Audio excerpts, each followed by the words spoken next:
દાહોદ તાલુકાના વાકિયા ગામમાં આવેલી સસ્તા અનાજની દુકાનમાં મૂકેલ સરકારી અનાજનો જથ્થો દુકાનદાર દ્વારા બારોબાર વેચી નાખવા જતા ગ્રામજનો દ્વારા આઈસર ટેમ્પો પકડી પાડવામાં આવ્યો અને મળતી માહિતી મુજબ કતવારા પોલીસ હદમાં આવેલા વાકિયા ગામમાં આવેલી સસ્તા અનાજની દુકાનમાંથી ગરીબોને મળતું સરકારી અનાજનો જથ્થો દુકાનદાર દ્વારા બારોબાર સગેવગે કરવા જતા ગ્રામજનો દ્વારા આઈસર ટેમ્પો પકડી પાડવામાં આવ્યો છે અને આઈસર ટેમ્પો રાત્રે 8:30 કલાકે દુકાનમાંથી સરકારી અનાજનો જથ્થો દુકાનદાર દ્વારા બારોબાર વેચી નાખવા જતા ગ્રામજનો દ્વારા આઈસર ટેમ્પો પકડી પાડવામાં આવ્યો ને કતવારા પોલીસ મથકે લઈ જતા ભારે હોબાળો મચી ગયો છે। આની જાણ પોલીસને થતા પોલીસ દ્વારા મામલતદાર કચેરીમાં જાણ કરાઈ હતી અને મામલતદાર સાહેબ કતવારા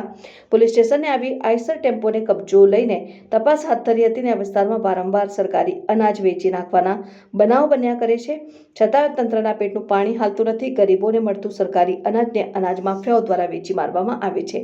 તો શું તંત્ર દ્વારા અનાજ માફિયાઓ પર કડક કાર્યવાહી કરાશે કે કેમ તે જોવાનું રહ્યું। સમાચાર લખાય છે ત્યાં સુધી દુકાનદાર પર પુરવઠા મામલતદાર સાહેબ દ્વારા કોઈ પણ પ્રકારની કાર્યવાહી કરવામાં આવી નથી, તો શું પુરવઠા મામલતદાર સાહેબ શું દુકાનદારો પાસેથી હપ્તો લેશે કે શું તે લોકોમાં ગણગણાટ શરૂ થયો છે।